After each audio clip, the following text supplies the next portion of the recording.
Hello बच्चों, मैं आपका रवि सर आप लोगों के लिए एक नया सेशन लेकर आया है 2026 ट्वेल्थ बोर्ड प्लस जेई।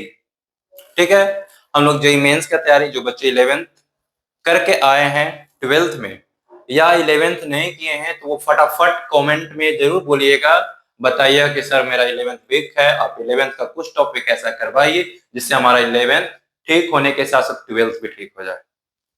आप जितना जल्दी कमेंट करेंगे उतना जल्दी मैं कोशिश करूंगा कि 11th का भी कुछ चीजें जो है 12th से जो कनेक्ट होने वाली चीजें है वो मैं उसे पहले कंप्लीट करूं। आपने तो सोच रखा है ना कि मुझे जेई करना है या फिर ऐसे ही चले आए हो। तो जेई करना है बच्चों, तो ऐसा नहीं है कि 11th नहीं आएगा। ठीक है, 11th आएगा। 11th इस तरीका से 12th का क्वेश्चन में घुसेगा ना कि आपका भेजा में भी नहीं घुसेगा। समझ रहे हो? और बच्चे जो है कुछ कुछ ऐसे भी कर रहे हैं, first year is a rest year, मतलब हमारा फर्स्ट ईयर तो 12th बोर्ड में आता नहीं है, खासकर बिहार वाले बच्चों। ठीक है, मैं बहुत सारे देखा हूं ऐसे को कि 11th में बहुत सारे लोग ऐसे करते हैं, किसी तरीके से जो है वो टाइम पास कर देते हैं।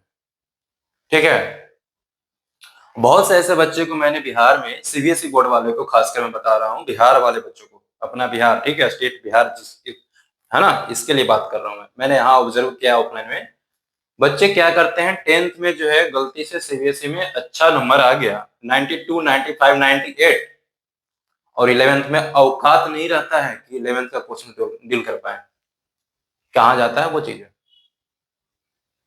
आप तो बहुत स्मार्ट थे, बहुत तेज थे, 11th में क्या हो गया आपका? पता चल रहा है ना कि 10th का सिलेबस और 11th का सिलेबस, और अब आने वाले हो 12th में, तो 12th का भी सिलेबस पता चल जाएगा। इसलिए जेई को ना हल्के में मत लेना, 10th नहीं है, 10th तो बउआ है। 10th के गुना जो है ना, 10th के अकॉर्डिंग 11 12th का सिलेबस लगभग 20 गुना है। ठीक है, सिर्फ ट्रिगो 11th का तुम लोगों ने पढ़ रखा होगा, अगर पढ़ा होगा, स्टडी सही तरीके से किया होगा कहीं से भी, तो मिलाना 10th का पूरा सिलेबस मैथ का और 11th का सिर्फ ट्रिगो बराबर है, और अभी तो 3 बुक और बाकी है। तो आप लोग जो है जल्दी बताना मुझे, ताकि लेट ना हो जाए 12th सेशन स्टार्ट करने में। ठीक है, अगर आप लोग बोलोगे तो मैं 11th का कुछ ऐसा टॉपिक है जो 12th से कनेक्ट होता है, वो चीजें मैं कोशिश करूंगा कर देने के लिए। ठीक है, ऐसे आपका जो है एमडब्ल्यूएफ और टीटीएस दो अल्टरनेट वे में जो है, एक 11th का एक 12th का, दोनों सेशन जाते रहेगा। बट मैं जो हूँ नेक्स्ट क्लास जो है आपका 11th का वीडियो जाने में थोड़ा सा समय लगेगा। क्यों? क्योंकि 10th से बच्चे 11th में आने में जो गैप होता है ना, उसको फुलफिल करने के लिए फंडामेंटल मैथमेटिक्स मुझे पढ़ाना पड़ेगा। उसमें लगभग 30 लेक्चर्स, ठीक है, लगभग आपका 45 घंटा का लेक्चर जाएगा फंडामेंटल ऑफ मैथमेटिक्स। फिर हम लोग 11th स्टार्ट करेंगे। इससे पहले जो है आप लोग वेट नहीं कीजिएगा। ठीक है, आप लोगों को जरूरत पड़ेगा किसी भी तरह का कंटेंट का, वीडियो का, कोई टॉपिक वीक है तो आप मुझे जरूर कमेंट कीजिएगा। ठीक है, तो क्लास 12th जो है हमारा स्टार्ट होने वाला है। तो आप लोग अगर 11th किसी तरह से खराब गया हो तो आप अभी से भी संभल जाओ, अभी भी समय है। ठीक है, 12 से 50-55% का जेई में क्वेश्चन आता है, बट ऐसा नहीं है कि 11th में नहीं एंट्री करता है, 11th एंट्री करके आगे बढ़ जाता है 12th का क्वेश्चन में। ठीक है, तो जेई का क्वेश्चन बनाने के लिए तो आपको 11th आना ही चाहिए। सिर्फ 12th बोर्ड पास करना है, उसके लिए भी 11th का कुछ टॉपिक आना चाहिए। कुछ टॉपिक क्या, पूरा समरी आना चाहिए। तो समरी किसको याद है? जो पूरा पढ़ेगा उसी को नहीं याद है। खैर छोड़ो इन सब बातों को, आप पे कोई फर्क नहीं पड़ने वाला। हम लोग आते हैं टॉपिक्स पे। ठीक है, जो बच्चे समझदार होंगे कमेंट करेंगे।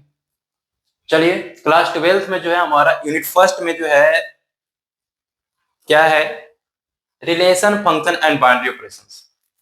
ठीक है, पहला टॉपिक हमारा है relation, functions and boundary operations. Second में हमारा है यूनिट फर्स्ट का ही इनवर्स सर्कुलर फंक्शन या इनवर्स ट्रिग्नोमेट्री।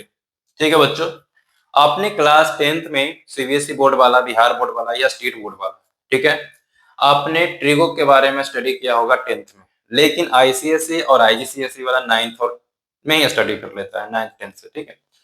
तो हमारा क्लास 10th तक जो है और 11th में ट्रिगो चलता है, ट्रिमेटिकल फंक्शन चलता है, सर्कुलर फंक्शन चलता है। बट हम लोग जब 12th में आते हैं तो 12th में इनवर्स सर्कुलर फंक्शंस के बारे में स्टडी करते हैं। ओके, आफ्टर 12th आप जेई का एग्जाम दोगे या अपियरिंग एग्जाम दोगे जेई का, तो जेई मेंस हुआ तो आप बीटेक करोगे, एडवांस हुआ तो आईआईटी से बीटेक करोगे, अदरवाइज आप यूजी करोगे अंडर ग्रेजुएट।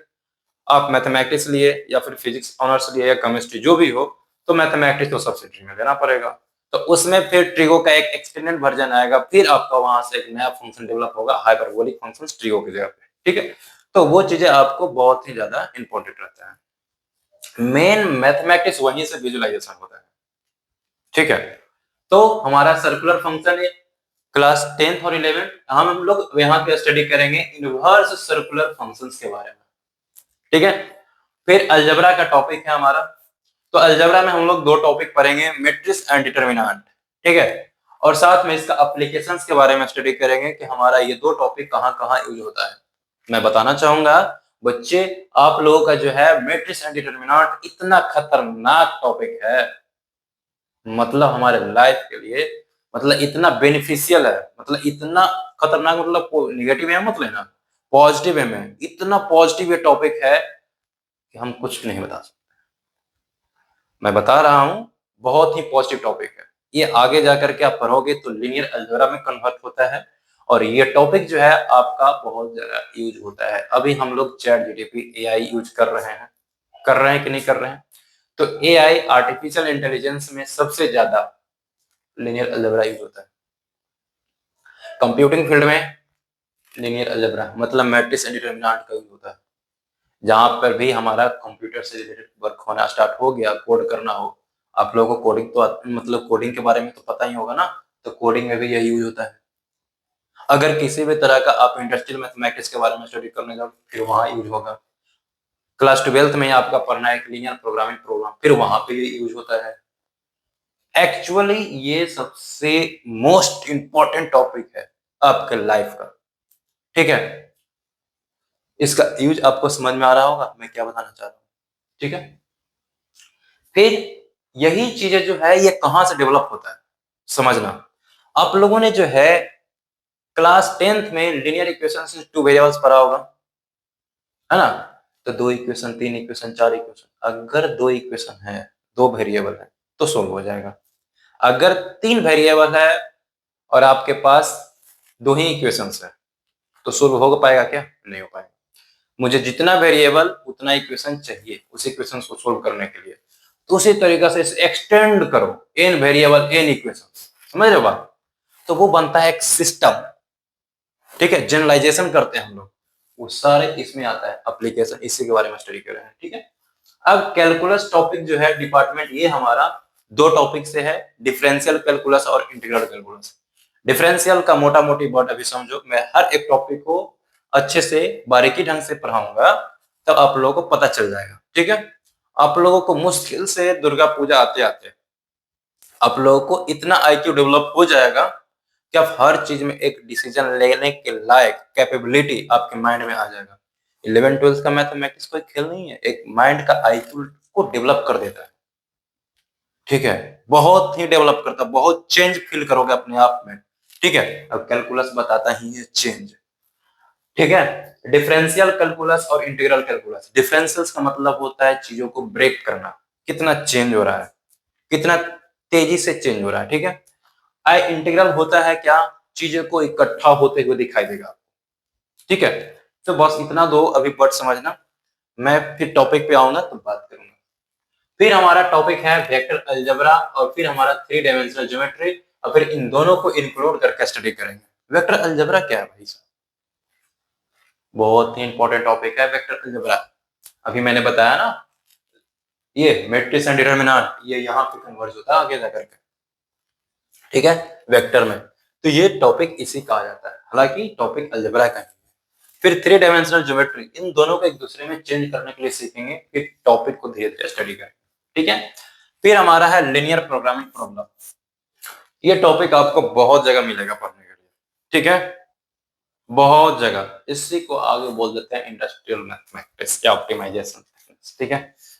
तो ये चीजें जो है आपको बहुत ही इंपॉर्टेंट टॉपिक है, आपको क्लास 12 बिहार बोर्ड हो या सीबीएसई बोर्ड हो, इसमें क्या है आपका जो है एक क्वेश्चन तो फिक्स है 5 नंबर का, फिर दो दो नंबर एक एक नंबर में फिर ये आ जाता है। फिर है प्रोबेबिलिटी। प्रोबेबिलिटी बच्चों आपका तभी ठीक होगा जब आपका सेट के बारे में और थोड़ा सा परमुटेशंस कॉम्बिनेशंस के बारे में नॉलेज होगा तो, ठीक है। तो आप लोगों के पास अभी भी बहुत टाइम है कि आप होल टॉपिक को कंप्लीट करना चाहते हैं, तो आपको इस सेशन में मेरे हिसाब से तो आपको डेली लेक्चर्स अटेंड करने चाहिए, ठीक है। बाकी तो आप अपना देख लो कि आप कितने लेवल में हो, और 10th में मार्क्स 95 और 98 लाने वाले का भी लेवल पता चल रहा होगा खुद में, ठीक है। जो बच्चे मेहनत नहीं करेंगे उनका कुछ होने वाला नहीं है। यहाँ कंपटीशन बहुत टफ है, समझ रहे हो, बहुत टफ है। चलिए हम लोग मिलते हैं नेक्स्ट क्लास, और नेक्स्ट टॉपिक हमारा स्टार्ट होगा इनवर्स सर्कुलर फंक्शंस। हालांकि इस टॉपिक को स्टार्ट करने से पहले मुझे थोड़ा सा फंक्शंस के बारे में नॉलेज देना जरूरी बनता है, लेकिन मैं इसे अलग तरीके से डिफाइन करूंगा। ये टॉपिक जो है relation and functions binary operation में कैलकुलस में एंट्री करवा के क्लासेस लूंगा, ठीक है। मैं सबसे पहले स्टार्ट करूंगा इनवर्स सर्कुलर फंक्शंस। आपका ये टॉपिक से क्लास 12th बोर्ड में, बिहार बोर्ड वाले में लगभग 25 से 30 नंबर का आ रहा है, सीबीएसई में 10 से 12 नंबर का आ रहा है, और आपका जो है जेई में एक क्वेश्चन फिक्स है, चाहे डोमेन से पूछ दे, रेंज से पूछ दे, या इनवर्स सर्कुलर का फॉर्मूला बेस पूछ दे, एक क्वेश्चन तो फिक्स है, पक्का फिक्स है, ठीक है। तो आपका ये इसमें जाएगा लगभग 5 से 6 क्लास, 1.5 घंटा का। तो आप इसे क्लास को मिस मत करना, आप कंटिन्यूटी रहना, ठीक है। कंटिन्यू रहोगे क्वेश्चन बनेगा, अदरवाइज क्वेश्चन नहीं बनेगा। क्लास यहाँ करो चाहे कहीं करो, कहीं का भी कंटेंट उठाओ, आपको क्लास में कंटिन्यूटी बनाए रखना पड़ेगा, समझ रहे हो।